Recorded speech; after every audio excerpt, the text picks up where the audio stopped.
Hello everyone, welcome to nursing chronicles YouTube channel. आज इस video में हम अपकमिंग नर्सिंग ऑफिसर एग्जाम के लिए रैपिड रिवीजन के पॉइंट्स को देखेंगे। सबसे फर्स्ट पॉइंट है हमारा total bones in human body. Human body के अंदर जो टोटल बोन्स होती है वो होती है 206। नेक्स्ट है human skeleton divided into two parts. Human skeleton को दो पार्ट्स में डिवाइड करते हैं। एक होता है एक्सियल स्केलेटन, दूसरा है एपेंडिकुलर स्केलेटन। एक्सियल स्केलेटन के अंदर हमारी बॉडी की 80 बोन्स होती है और एपेंडिकुलर स्केलेटन के अंदर 126 बोन होती है। इस तरह से आप इन दोनों का टोटल करेंगे तो टोटल 206 बोन होती है। नेक्स्ट है total number of intercostal muscle. Intercostal muscles जो होती है वो 11 पेयर होती है। नेक्स्ट है diaphragm. Diaphragm is a dome shaped muscular structure which separate the thoracic and abdominal cavity.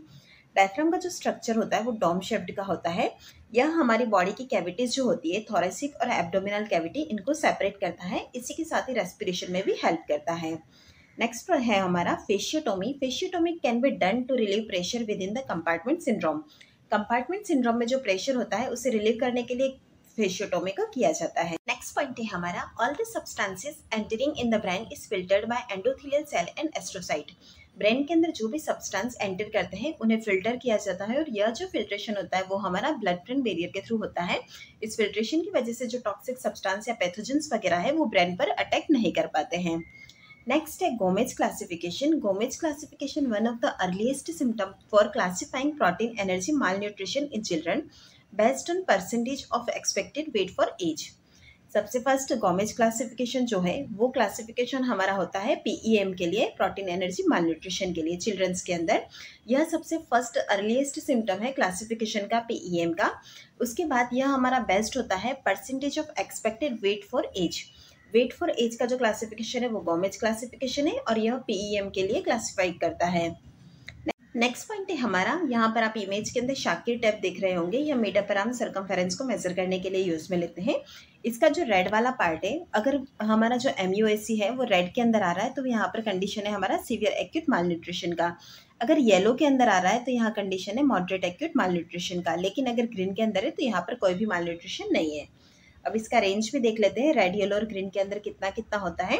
Red के अंदर होता है 0 से 11.5 सेंटीमीटर, येलो के अंदर होता है 11.5 से 12.5 सेंटीमीटर, ग्रीन के अंदर फ्रॉम 12.5 से स्टार्ट होता है।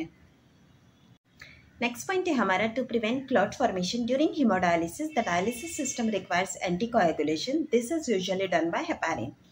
जब भी हम हेमोडायलिसिस करते हैं तो यहाँ पर जो डायलिसिस सिस्टम होता है उनको एंटीकोएगुलेशन की ज़रूरत होती है और यह एंटीकोएगुलेशन हम देते हैं हेपेरिन को एडमिनिस्टर करके।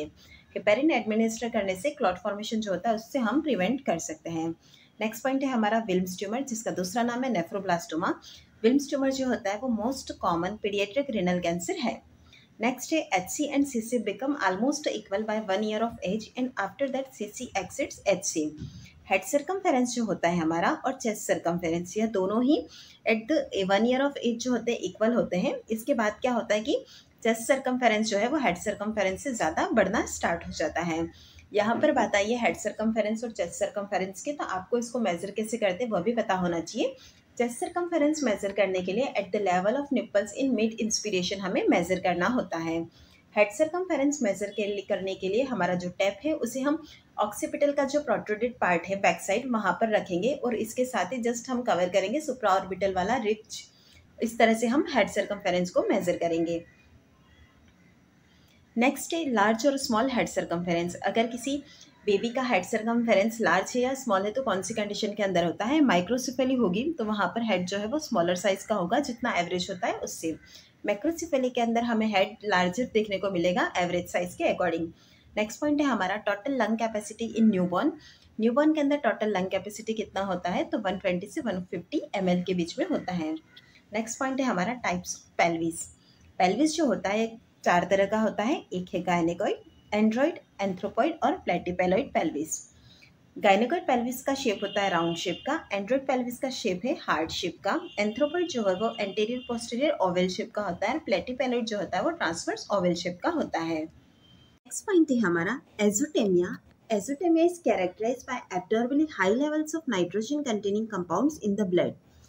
ब्लड के अंदर क्या होता है कि नाइट्रोजन कंटेनिंग कंपाउंड जो होते हैं उनका एक्यूमुलेशन हाई लेवल का हो जाता है, तो वो कंडीशन हमारी कहलाती है एजोटेमिया। नेक्स्ट पॉइंट है हमारा 1 cardiac cycle complete with in 0.8 second. एक कार्डियक साइकिल जो होता है वो हमारा 0.8 सेकेंड के अंदर कंप्लीट होता है। नेक्स्ट पॉइंट है कार्डियोमेगेली, जिसे कि हम मेगा कार्डिया या फिर मेगालोकार्डिया भी कहते हैं। It is a medical condition in which the heart becomes enlarged. Cardiomegaly के अंदर जो हमारा हार्ट का साइज है वो बढ़ जाता है। नेक्स्ट है transportation of oxygen is the main function of haemoglobin. Haemoglobin का जो मेन प्राइमरी फंक्शन है वो होता है transportation of oxygen. Next point है हमारा the chemical substance present in bones and teeth is calcium phosphate. Bones और टीथ का जो केमिकल सब्सटेंस होता है वो होता है हमारा कैल्शियम फॉस्फेट। नेक्स्ट पॉइंट है टाइप्स ऑफ हाइपरटेंशन। हाइपरटेंशन की बात करते हैं तो यह 2 तरह का होता है, एक होता है प्राइमरी और दूसरा है सेकेंडरी। प्राइमरी हाइपरटेंशन, जिसे कि आप इसेंशियल हाइपरटेंशन भी कहते हैं, most cases the cause of this type is not known. यहाँ पर जो हाइपरटेंशन होता है उसका कोज पता नहीं होता है। Next, majority of people with this type feel no different from those who have normal BP. Means जिनका नॉर्मल ब्लड प्रेशर है उनसे इसका कोई ज़्यादा मेजोरिटी ऑफ डिफरेंसेस नहीं देखने को मिलता है। नेक्स्ट है हमारा सेकेंडरी हाइपरटेंशन जो होता है यह किसी और मेडिकल प्रॉब्लम्स की वजह से होता है, जैसे कि किडनी डिजीज़ है या फिर लीवर कंडीशन है या किसी मेडिकेशन की वजह से भी हो सकता है, तो वो हमारा सेकेंडरी हाइपरटेंशन के अंदर आ जाता है। नेक्स्ट पॉइंट के अंदर हम देखेंगे टाइप्स ऑफ एंजाइना। एंजाइना जो है सबसे फर्स्ट स्टेबल एंजाइना, जिसे कि हम क्लासिकल एंजाइना भी कहते हैं। It occurs after certain level of exertion. कुछ फिजिकल एक्सर्शन करने पर हमें स्टेबल एंजाइना जैसा कंडीशन फील होता है। यह मेनली जो होता है वो कोरोनरी आर्टरीज के अंदर एथेरोस्क्लेरोसिस की वजह से होता है। नेक्स्ट पॉइंट है हमारा वेरिएंट एंजाइना, जिसे कि प्रिंज मेटल एंजाइना भी कहते हैं। यह जो होता है वो वेसल के अंदर स्पाज्म की वजह से होता है। मेनली जो होती है कोरोनरी वाजोस्पाज्म की कंडीशन के अंदर वेरिएंट एंजाइना जैसा कंडीशन होता है। नेक्स्ट है हमारा अनस्टेबल एंजाइना। अनस्टेबल एंजाइना के अंदर क्या होता है कि लेस एक्सर्शन होगा तब भी होगा और इवन रेस्ट होगा तब भी पेन फील होगा पेशेंट को, तो वो जो होता है वो अनस्टेबल एंजाइना होता है। इसके अंदर क्या होता है कि प्रोग्रेसिवली ऑक्लूजन हो जाता है कोरोनरी आर्टरी के अंदर।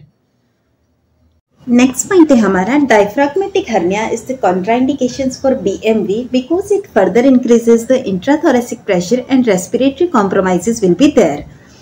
जब भी हम bag and mask ventilation provide कर रहे हैं और हमारे पास केस है डायफ्राग्मेटिक हर्निया का, तो डायफ्राग्मेटिक हर्निया जो होता है वो बीएमवी के लिए कॉन्ट्राइंडिकेशन माना जाता है। इसका रीजन यह है कि बीएमवी की वजह से हम क्या करते हैं कि इंट्राथोरेसिक प्रेशर को इंक्रीज कर देते हैं, जिसकी वजह से जो रेस्पिरेशन है हमारा वो कॉम्प्रोमाइज होता है।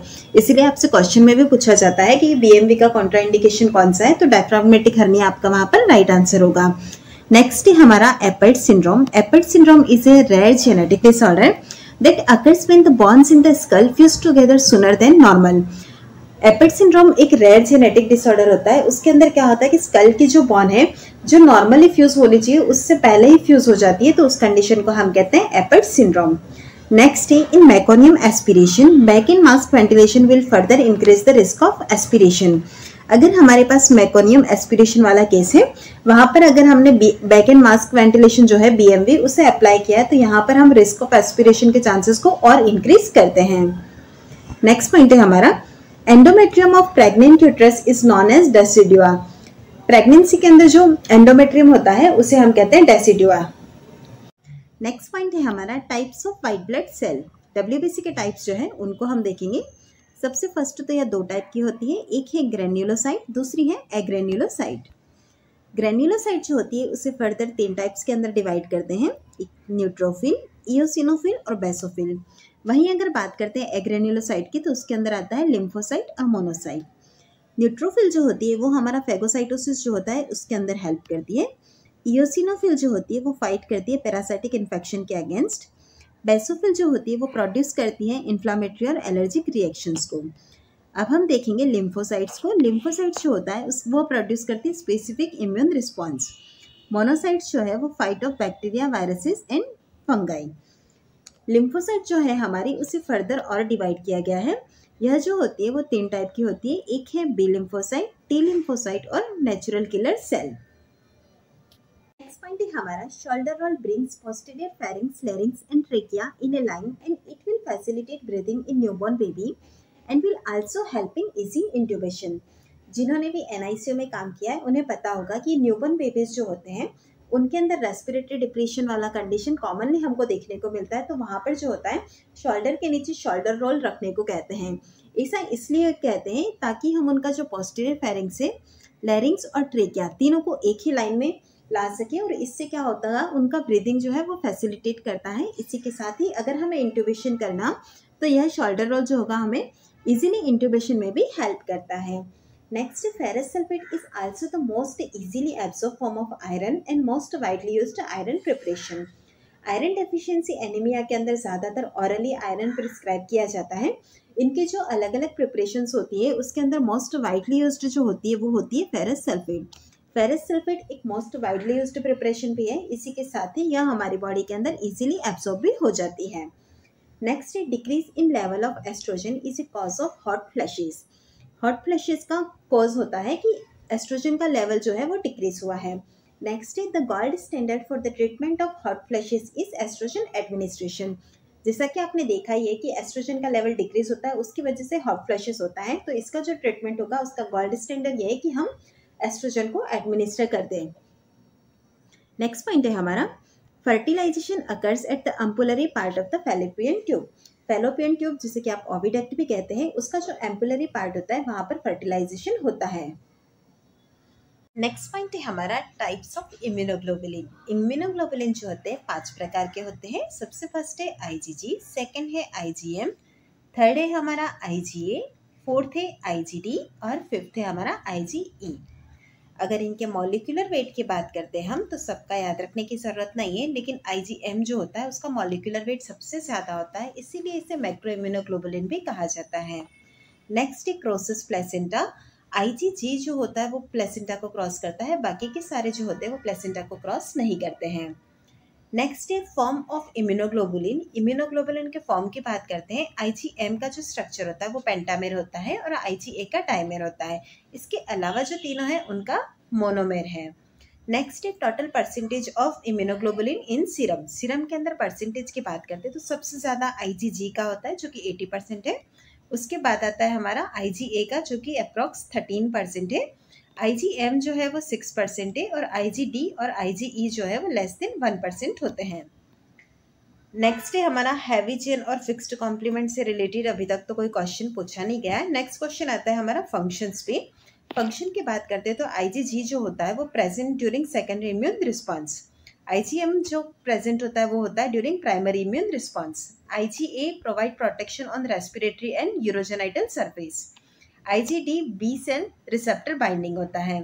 लास्ट है हमारा IgE जो कि provide immunity against parasite and responsible for allergic condition. Next point है हमारा liver is a major site for drug metabolism. जितने भी हमारे ड्रग्स है उनका मेटाबॉलिज्म जो होता है हमारी बॉडी के अंदर उसके लिए मेजर साइट है हमारा लिवर। नेक्स्ट है pancreas has both endocrine as well as exocrine function in the body. Pancreas का जो होता है बॉडी के अंदर एक्सोक्राइन और एंडोक्राइन दोनों ही फंक्शन होता है। अब हम देखेंगे पैनक्रियाटिक आइसोलेट्स की जो सेल्स होती है उनको। पैनक्रियाटिक आइसोलेट की जो अल्फा सेल होती है वो सिक्रेट करती है ग्लूकेगॉन को। बीटा सेल्स जो होती है वो इंसुलिन सिक्रेट करती है। डी सेल्स जो होती है वो सोमेटोस्टेटिन सिक्रेट करती है। एफ सेल जिसे कि पीपी सेल्स भी कहते हैं, यह पैनक्रियाटिक पॉलीपेप्टाइड को सिक्रेट करती है।